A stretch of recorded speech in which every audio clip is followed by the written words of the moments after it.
médecin. J'ai fait de la santé publique pendant 35 ans sur les questions des relations entre l'environnement et la santé.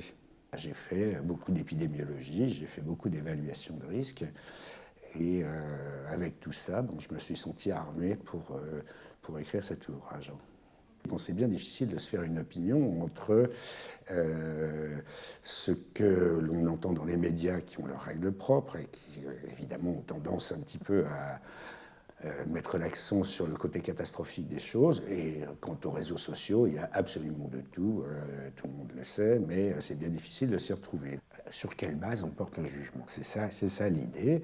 Et voilà les outils, et voilà comment on peut vérifier qu'ils sont adaptés et comment on peut, une fois qu'on a compris l'outil, juger des résultats qui sont proposés et donc asseoir le jugement et se dire, eh ben voilà, je prends ma position là-dessus, voilà ce que je crois à la fin et voilà ce que je ne crois pas. Ce qu'il faut comprendre, c'est que notre état de santé actuel, c'est le reflet de notre relation aux polluants, aux contaminants de l'environnement des 80 dernières années. D'où la nécessité d'être vigilant maintenant. Donc ce n'est pas finalement sur la santé telle qu'elle est maintenant qu'il faut se mobiliser, mais sur les moyens qu'on se donne de contrôler nos expositions à des choses qui ne sont pas forcément sympathiques.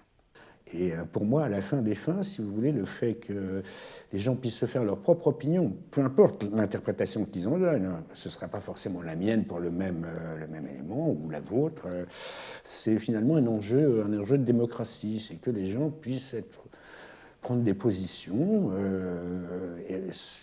de la manière la mieux informée possible.